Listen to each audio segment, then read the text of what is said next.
Welcome to the Tomorrow's World Today podcast. We sit down with experts, world-changing innovators, creators, and makers to explore how they're taking action to make tomorrow's world a better place for technology, science, innovation, sustainability, the arts, and more. Hello, everybody, and welcome to another edition of Tomorrow's World Today. Now, in this edition, we're going to flip the tables because Greg Costantino, who you know because he's on the Discovery Channel's Tomorrow's World Today show with me as co-host. Yep. He's going to take charge today, and he's going to start asking me the questions. So, Greg, have at it. All right, George. Well, thanks a lot. I'm super happy to be here and get to talk to you about all of the stuff we're going to talk about today. Tell me about your position with the invention contest and the system. Well, that's a decade of work. We started a long time ago, starting to think about how we could inspire our youth to get more into the field of science and invention in particular in that field. And when I was a young person, I really enjoyed the science fairs. And I know that most of the kids in my neighborhood really, they enjoyed it as well. And it really pushed me over time into the field of science because I like the idea of wondering how things come to be. And so that probably tied back to a point in my life that I saw starting to disappear. And then in addition to that, all the work that we were doing in the industry, in building and making products, a lot of that work and factory work was being outsourced over to places overseas. And when I saw that start to happen, I immediately concluded that, hey, that's a serious problem for the field of invention because we invent a lot of things in like systems inside factories that make things. So if all the manufacturing is going to go somewhere else, the pace of innovation is going to slow down, which in turn leads to less opportunity for our next wave of youth coming up in America. So I said, no, we're going to do something about that. We then went about thinking about, well, how could we make an impact to inspire our youth so we can maintain a dominant position in the field of innovation and invention like we have for the last 100 years. And so we developed a courseware system that goes into the public schools, K through 12. And we have specific breakdowns, elementary, middle school, and high school. And at the very end, they have an invention contest that they put on in their school. So not only do we take the kids through the principles of how to get there, and we teach them how to develop ideas and how to do good in the world, and that's where you find opportunity. We then realized, well, we have to teach the teachers how to do this. And so we started doing that. And then at the end of the course, there's this contest. And so how do you do that? Well, you build a system. And so the system teaches the people in charge at the school how to select their 3 judges locally. And then the judges get through a little training system so they understand how to judge. And so you can actually build a methodology of getting through all the kids with their inventions within a reasonable amount of time. So that's basically how it all got started.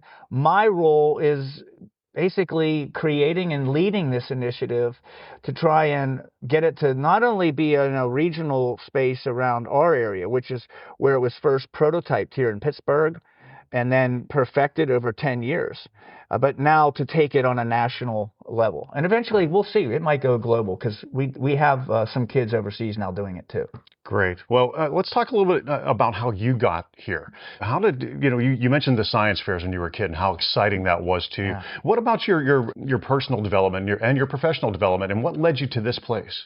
Well, I was blessed when I was younger with some mentors. My Boy Scout master, he was just somebody that was full of wonder and curious about a lot of things. He was a builder, maker. He'd tear engines apart. He was a guy who believed that if somebody else can figure something out, I can figure it out too. And if somebody else could build this, I could build it too. So life around him was always interesting because he was curious, which then was put into all the kids in our Cub Scouts and then up through the ages. But, other things, other mentors came into play, that started to push me into the science field. But when I was in chemistry class, I really excelled in that area. And I really enjoyed the experiments and doing all the lab work. And I went to college going in pre-med. So I had a very heavy science influence in my earlier days in college. And then with a lot more thought around that, I realized, I'm not so sure I want to spend all my time in a hospital. So I started to wonder, is this really right for me? Because I was just inside these white starch labs night and day. And so some other thoughts came in. I said, you know what, we have a long history of business in our family. So over time, we just basically combined science and business into, now what we do today. Right. And did this kind of lead you into this career in inventing? Tell me how that happened.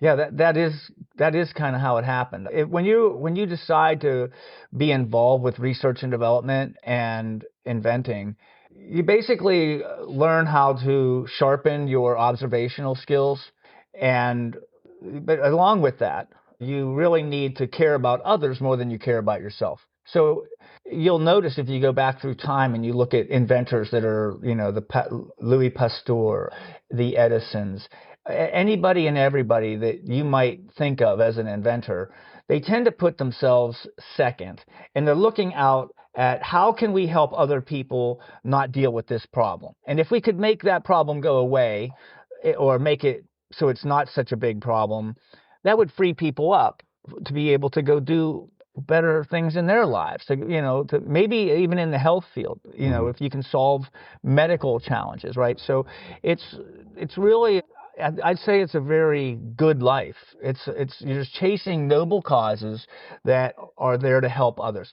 Some noble causes are smaller, right? Like if you're just fixing something that maybe it's easier to take out the garbage versus you're solving a huge health issue for a lot of people in the world. But regardless, the mindset is, applicable toward corporate America, and they're always trying to make better products because they're competing on that front.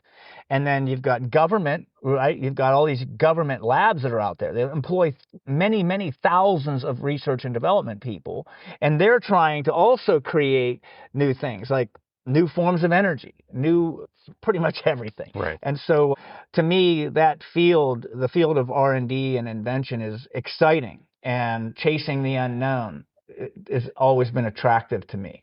Well, you mentioned Edison and Pasteur. Are there any other inventors that come to mind that inspired you when you were a kid? Well, I'd say I'd put them, there's three in particular, and they flow in accordance with our courseware, really, and the invention contest. It's inventing, and then it's making, and then it's storytelling. So on the inventing frontier, I'd say that's Thomas Edison, right? Because he was one of the most prolific inventors over time, with the light bulb and a lot of other ones. And then Henry Ford, when he started to invent a new frame for his car that was much easier to manufacture and that you could assemble a car much more quickly. So that's manufacturing. And there's all sorts of patents around that. And then in the realm of storytelling, Walt Disney.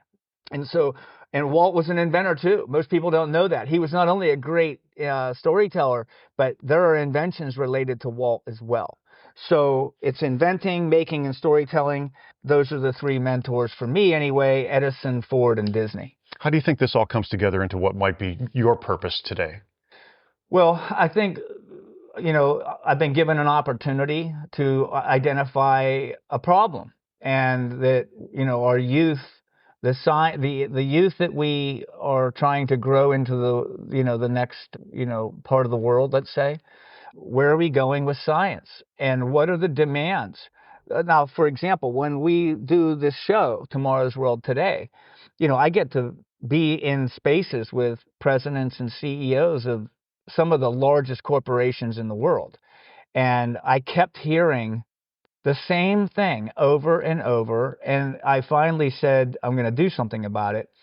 But one person in particular, Denise, she's one of the divisional presidents at Caterpillar Corporation. And she said to me, we can't find enough STEM, science, technology, engineering, math, or STEAM, science, technology, engineering, art, and math people to hire. So they're having a hiring crisis. And that I found that to be like, okay, I'm paying attention, right? I'm listening. And then I heard it again and again and again. And then I realized, well, we actually have a real big problem if the HR departments of all these major corporations don't have people to hire. So that lets us look at that and say, all right, that's a serious problem. Now, can we chase a noble cause? Where's the noble cause here? Well, young people are, how can we have really interesting lives for them to live and make a good livelihood for themselves? Well, when corporations are hiring in these departments, they're in demand. These are high paying jobs. And so that's a good thing. We even on our show too, we've had the nuclear labs, the government nuclear lab people, and those are very high paying jobs too in the field of science and invention. So I think overall, the recognizing, being able to be in the right position at the right time and recognizing the need for more people in this area was a big thing for us. And so our role, I look at it as, how can we not only maintain the pace of innovation in this country, but how can we accelerate that pace and stay way ahead of the rest of the world? Right. Well, that leads us right into what I wanted to talk about next, which is Inventionland Education. Now, how is that working, and how is that being utilized across the United States to reach that goal? Well, as of now, we're in well over half the country with our courseware. And so that we have challenges. So the challenges are, you're in the field of inventing and making and storytelling. So when you start to look at that space, you say, well, how are the teachers in the teacher colleges? How are they taught in order to teach? Well, yes, there's curriculum in the teacher colleges to teach math in all sorts of levels, and English, et cetera, et cetera. But the art of invention is not taught. So you do have a challenge in identifying who can teach this type of technology, and you need to be ready to release the reins, because they have to be skilled in several areas, and then you basically release the reins on the learners. So because they're chasing their own ideas in this course. And what happens is you get a shift, and it's a major shift, so that yes, they're learning math, they're learning science, they're learning English. English is in storytelling. English is writing, which you need in this course. You're going to make, in the manufacturing and making of your prototypes, you're going to have to you're going to have to use a 3D printer maybe, or a laser cutter. You're going to have to cut a piece of wood at a certain angle. You're going to do you're going to have to figure out the math, right? And then in the earlier stage of inventing, you're using your observational skills and your thinking skills to try and figure out problems. So the challenge, though, is having really good teachers who can let go and they're basically a support system to the students. And then they elicit help from other teachers in the school.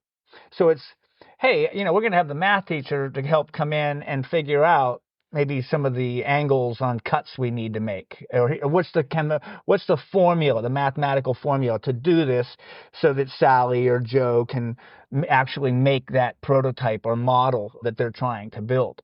And because it's the kids' thoughts and ideas and they're applying themselves, you don't have to tell them to do their homework.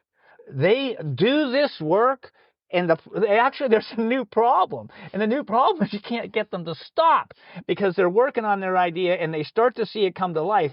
So before you know it, the school bell's ringing, and they don't want to go. So then they show up after class or after school.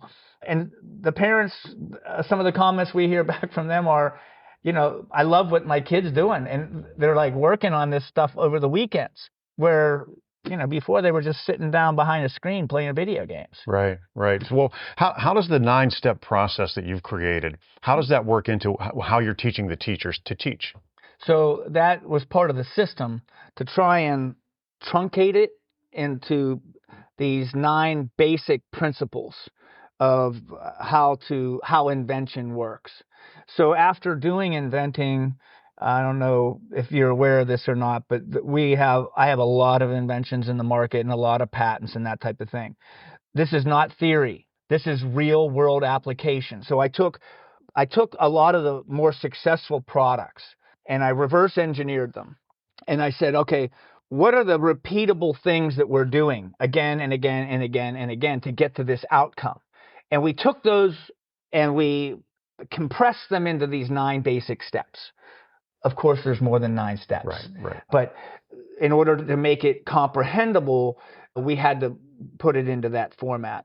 But also, I'm not a curriculum writer, so we ended up hiring very talented curriculum writers who came in, and then they took all of our work and then they reworked it into pass all the different state requirements and that type of thing, which was amazing to watch as well. There's a real effort that you could see over time from our, let's call them the school leadership people in this country, to try and make education work.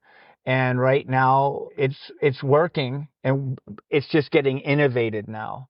So before we were more of a, like, you used to see all the classrooms and it was all the tables, all the chairs were lined up like this, and there was a teacher's chair here.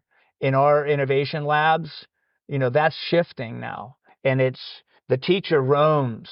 The kids are they're at desks that have wheels, because they're doing inventing sometimes, then they're doing making, and then other times they're getting ready to do all their storytelling as they approach their invention contest. So these labs have to be manageable and moved around accordingly, because sometimes the projects have to go on the floor. They move around. There's all sorts of stuff going on. And so a mobile room that is designed to inspire them and support them in their initiatives is another advancement that we've worked on. That's awesome. So let's shift gears a little bit. I have a sort of a different kind of a question. When you're dealing with that many people and they're all working on a different invention, how important is security or confidentiality in the realms of invention and then the process of getting something to market? Yeah. I mean, in the field of doing private inventing and inside of a corporate lab or a government lab, confidentiality is of the utmost importance. And that's well documented over time. We have things that in our courseware, though, that teach them that, right? So we have invention lab books, we call them innovation lab books, and they learn the art of innovation security, right? And then so they learn about that too, which is kind of fun. But when they go and they release the idea out to their class, and then they release it as they do here on the show, that it's gone public at that point. And so but they've learned the principles of going through the process like it is inside a private institution. In our courseware, they're taught that, but they're learning. And so our hope is that they're learning and disclosing, which is fine for now. But in time, as a lot of our youth are moved up into the corporate world and the government world, they've learned the principles, the principles of inventing, because what I've seen over time, you can create the greatest invention in the world. But if you can't figure out a way to get it into manufacturing, that's a serious problem. That idea or that invention is going to stay in the inventing stage forever until you figure out a way to get it manufactured so it can scale. And then if you can figure that out, and then you can tell a story, or if you can't tell a story, in other words, if you can't tell a story, more than likely you're not going to get the funding you need to launch a company or to push that up into the world to get it out to everybody to benefit them. So I, over time, have seen too many inventions get stuck here. And so we learned over 36 years. I've been working at this for 36 years. So what I saw was too many things stalled here because they couldn't get through the manufacturing process properly. And so we would go back and forth sometimes with some of these inventions. And then I learned, wait a minute, everything I know about manufacturing, I'm now going to take it back into the inventing phase with me. So when I'm doing my inventing, I'm immediately looking at, well, let me think about that. If I do it this certain way, I'm going to need tooling. And then I'm going to need to, let's say, do injection blow molding as an example, like a water bottle or something. Well, that's expensive.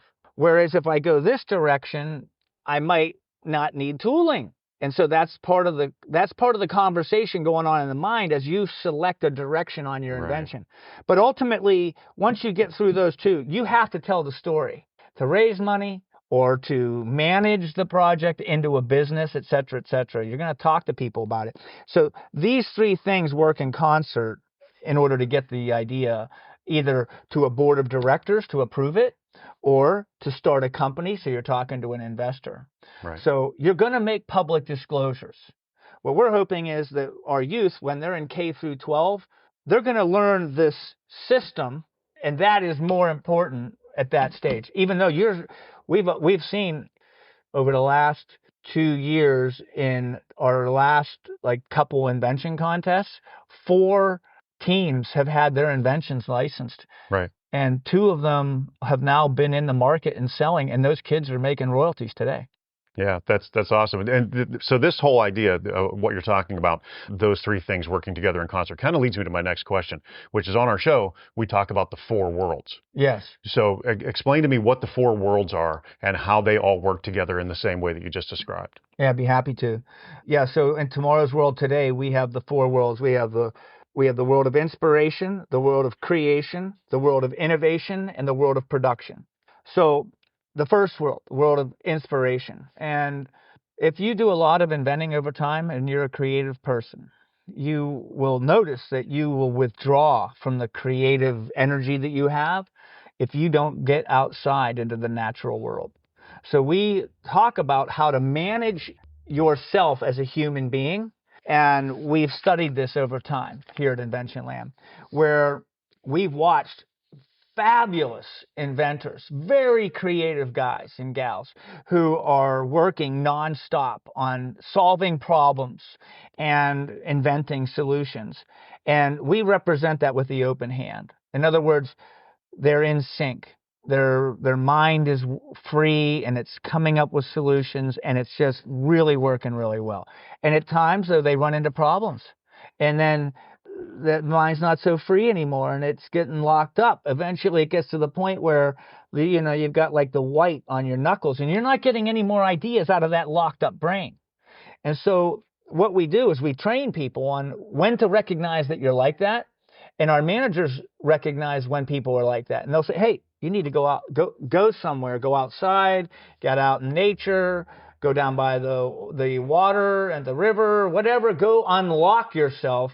And so we use nature as an unlocker.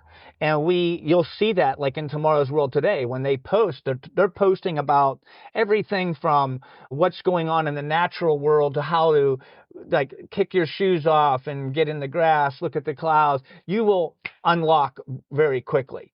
And so that is the world of inspiration. You need that in your life. Mm-hmm. From there, you can go to the world of creation. The world of creation is all about traditional arts, right? So traditional arts exist in schools, in many of the schools today, right?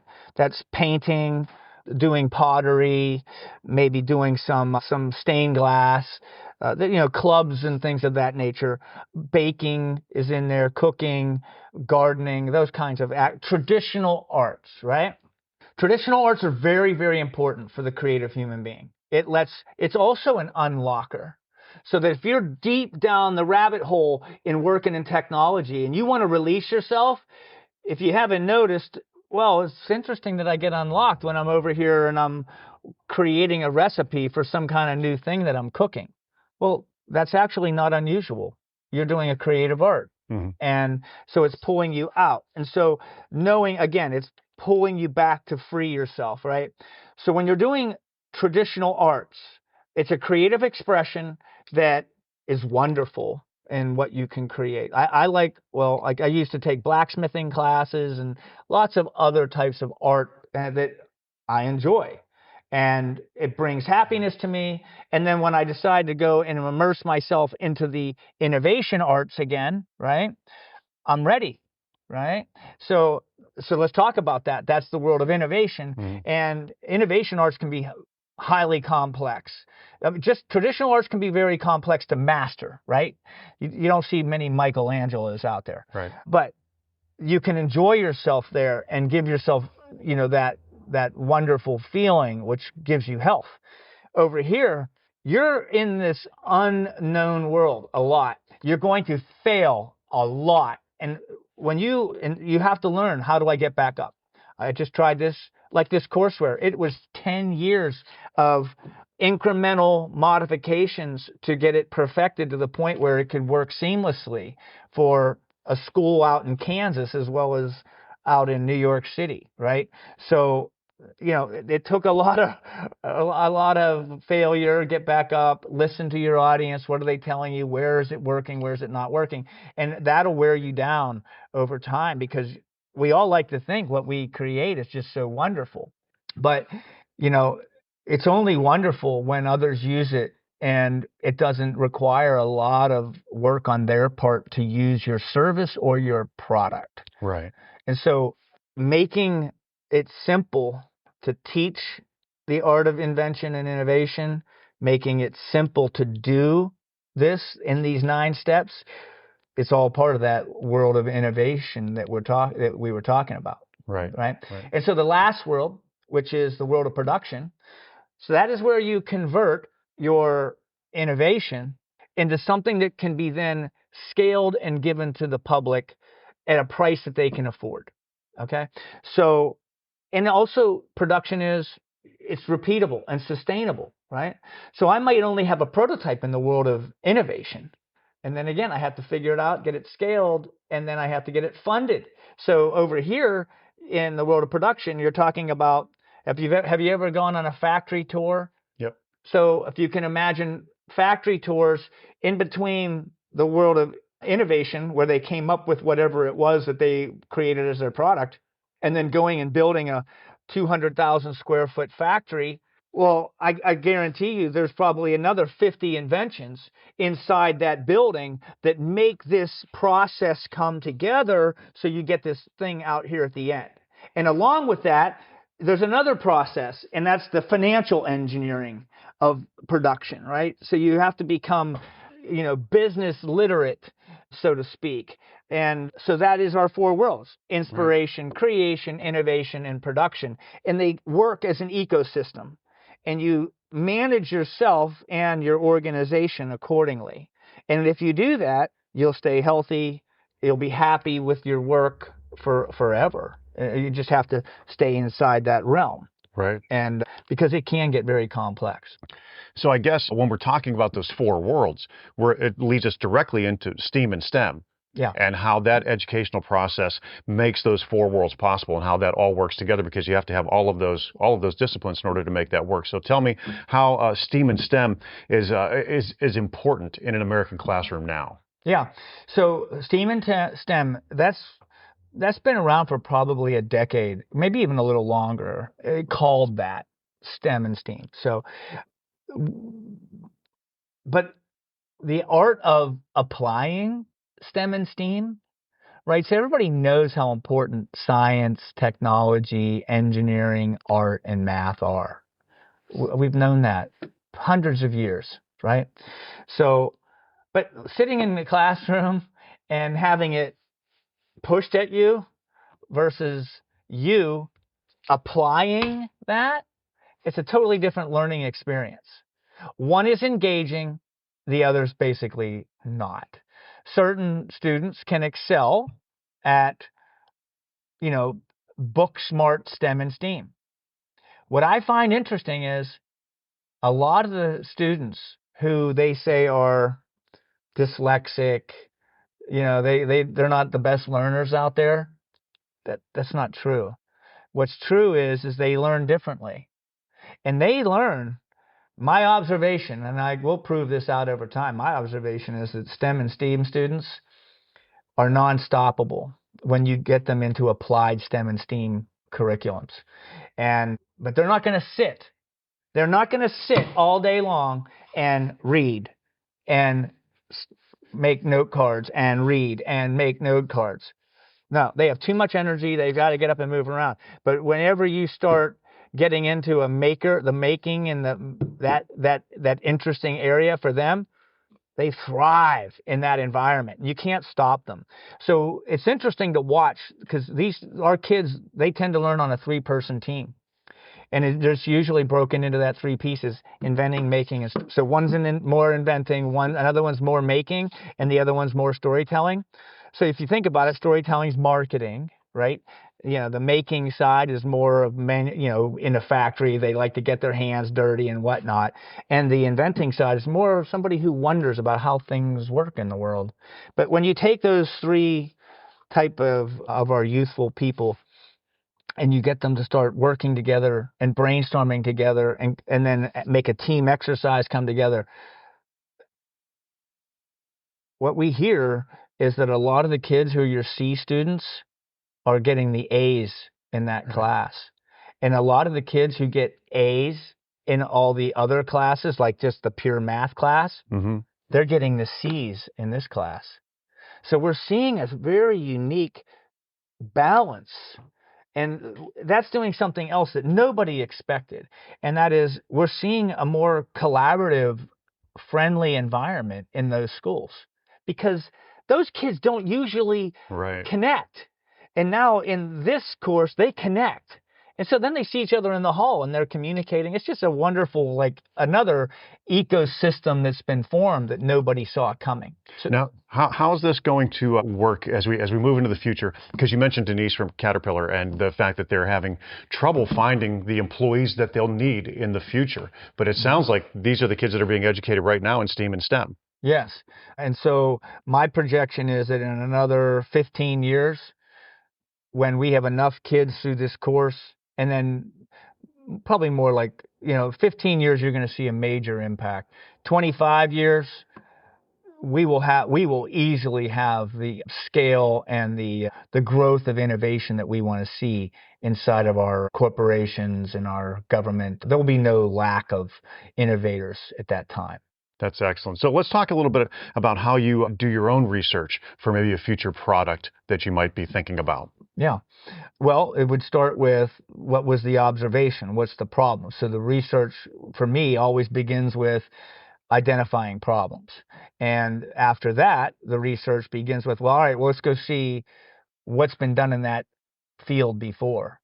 So today's a little different and it's changing so rapidly. So we use a lot of AI right now, right? And we weren't using any AI a couple of years ago. Right. But it makes suggestions and it tells you about research that used to take us, it could take 3 months to gather all the research that we would want to gather on a project. I can get that in 30 minutes now. And the sources that it's drawing from are so good. There's a lot of work involved with getting through it, and then you have to refine it. But the other thing that we found there is that it also helps us to come up with more ideas, which we really like. So, and we also do a lot of patent searches because the patent searches reveal what other inventors have done in the past. And it's not like you want to do what they're doing, but you could see how they were thinking of solving a certain problem. It might even be a totally different industry. So maybe something that they were working on in the medical field is now applicable toward some kind of a mechanism that holds something during surgery. Maybe that same kind of mechanism might be needed when you're working on a car, and in the automotive aftermarket, we could devise a tool. It's totally different, but one's holding something and this is also holding something, but that's interesting. Right. And then we would also study nature. How does nature hold something, right? So you would study the hand and you would study animals and how they grip or whatever. So the research side of things and studying the past inventions, studying nature, seeing how it does things, and taking a look at what we refer to as crossovers, things from other industries that might be, let's say, holding something. And we take those 3, we kind of jam them up into the same space and see what we get with it. Right, right. Well, let's talk a little bit about some of the future tech, or well, what seemingly future technology, but we're actually using today, like 3D printing. So how does AI and 3D printing all work together in some of the newer processes of getting an invention created? Well, from the connection point between AI and a 3D printer, there are some relationships there already. But like saying to AI, I want you to generate, let's say, SolidWorks, CAD, computer-aided design code to run my 3D printer, you know that is going to get a little sketchy unless you're going to let it just kind of run itself. Like that's not how we would do things. Maybe in the future, if AI and CAD work a little closer together, we'll see that. But we want to work with AI to generate the ideas. Then our human minds, the engineering side of our minds, will take a look at how we want to design that, and we'll work with CAD, computer-aided design, to make that. Now we can look at that and we can see the paths of how the 3D printer will make it before it goes. What it doesn't do, which is very dangerous, is that you can make things in the 3D printer, right, that you can't make in mass production. Right. That's a serious problem. A lot of people think that because I made it in 3D printing, I can make it in, I can stamp 4 million of these things. And that's not the case. And we knew that 20 years ago. Our first 3D printers were huge, like, you and I could stand inside them. Actually, 20 of us could stand inside them. That's how big they were, and they made these little tiny parts. Heck, now they're this big, and you can get really decent parts, and they're actually strong. In the early days, it wasn't like that. But that transition early on, we said, this is the most dangerous thing ever. We used to have to figure out all that engineering and then go look at how it's going to be manufactured. Well, we noticed that some people in our office started actually using the 3D printer to make components that couldn't be made other than inside that machine. And we said, oh my gosh, how many other people are going to struggle with this? And so today, what I prefer is to look at telling them, hey, if you're going to put something into that 3D printer, you better make darn sure it's going to be stampable or injection moldable or that it matches up with these processes. Otherwise, yeah, you can make a model as a demonstration, but don't make the claim that will translate to something that's affordable to make. Right. So we have to be very careful with that. So that AI to 3D printing is sketchy. That is another level of sketchiness to all of this, actually. And this does exist today, so things are changing, but you can mass produce 3D printing. Right? It's a little more expensive. But over time, you'll probably see that. Okay, well, let's talk about that. Like, what do you think has been the biggest technological advancement in your time with the company? Wow, that's a really good question. I'd say that with the bank of work that we've put in place over 36 years, we have failed enough to know what not to do. And that's really important, because it allows us to see better ways of doing inventing. So the inventing process is where I'd say our most important work has been. And then the conversion of that to courseware, and then to create a system that is teachable, teacher trainable, judge monitored, and reward systems at the end, making a repeatable system will lead to what we know we created here be adoptable to our youth, which will in turn be embraced by industry, because they'll be hiring these people who understand how to think better, how to work with their hands naturally, and know how to speak to others about it naturally. So you'll see more innovation get accepted and funded because they will understand the value of inventing, making, and storytelling when they go forth to bring it into the world. Do you think that this will all come into play as far as the future of technology and sustainability as we move ahead, as the environmental landscape changes? Well, if you want to push the sustainability, environmental side of things, we can push that really hard. And the more you push that, that's an exciting field because there's a lot of innovation. And because you could literally look at every single system that exists in the world today and say, how can I make that pump, use less energy? You could chase that quest for 10 years and maybe invent a new kind of motor that will let you do that, or some way to create a vacuum in a better way that consumes less energy. And that's noble work.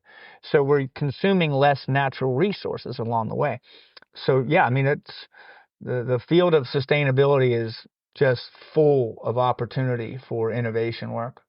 Well, as we get ready to wrap up, I have one big question for you. Okay. What do you think is going to be the next big innovation in your industry? Don't give away any trade secrets. Well, if I have my way, that it would be, a national invention contest that really puts on a pillar our youth so that we can build a mindset, a winning mindset, that we will dominate the innovation and invention space indefinitely. And so, that's what I see in the future. It's going to take a lot of work. We believe we have found certain routes to make that happen, because it's a slow process to get schools to adopt this process, right? There's a lot of work. You have to teach the teachers. You have to have a innovation lab installed in your school. You have to have equipment. I mean, if you can imagine back in the day, look, your question, I'm going to walk you back for a minute over 100 years ago. And everybody knows what science is today, right? But at one time, there was no chemistry class, right? There were these people over there in Europe, let's say. They looked like wizards, and and you don't even have pictures of them. We have these old oil paintings of these masters who were messing around with black powder, and they were just experimenting, right? And until here in Pittsburgh, actually, this gentleman, his last name is Fisher, he decided he was going to take the art of what used to be called alchemy, and he was going to turn that into a system where you could do science experimentation, and we're going to systemize this, right? So he created the world's first science lab and brought about tools like a beaker from Germany, a Bunsen burner, like all the common instruments that you see in a chemistry lab today. Well, 120 years ago, that wasn't around. So if you said to him, what do you think, the future holds? Where in tomorrow's world, what are we going to see, Mr. Fisher? He'd probably think, oh, wow, I'm not really quite sure. But in reality, his work is responsible for generating tens of millions of jobs. If you think about it, there are entire industries that revolve around the field of science. And Fisher Scientific was the most basic building block of it all. So they had to teach teachers how to teach chemistry and science. And the corporations needed them because they needed to do quality control, right? So something comes out of a factory, you got to check it, you got to put it into the lab, make sure it's doing what it's supposed to be doing. That's part of it. Then you have pure R&D because you want to invent a new product in the lab, right? And so he basically built this infrastructure, which then led others to say, well, we got what? We have a pharmaceutical industry. We have a biotech industry. I could go on and on about how many industries blossomed out of that. I wish I could tell you what our students of the future, what industries they're going to invent. But with this kind of mindset of you can invent anything, you can make anything better if you're willing to think that way and work hard toward that objective. I wish I could tell you what all those kids who are going to turn into adults are going to invent, what industries they're going to create, how many new jobs are going to come about in 100 years. My only hope is that if it can be as promising as what the Fishers did back then, we've done our job. Yeah. Yeah.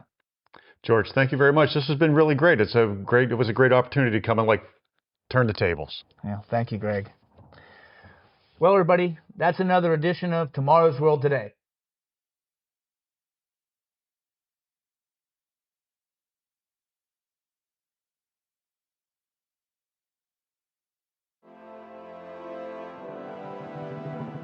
Thank you for listening to this episode of Tomorrow's World Today podcast. Join us next time as we continue to explore the worlds of inspiration, creation, innovation, and production. Discover more at tomorrowsworldtoday.com, connect with us on social media at TWT Explore, and find us wherever podcasts are available.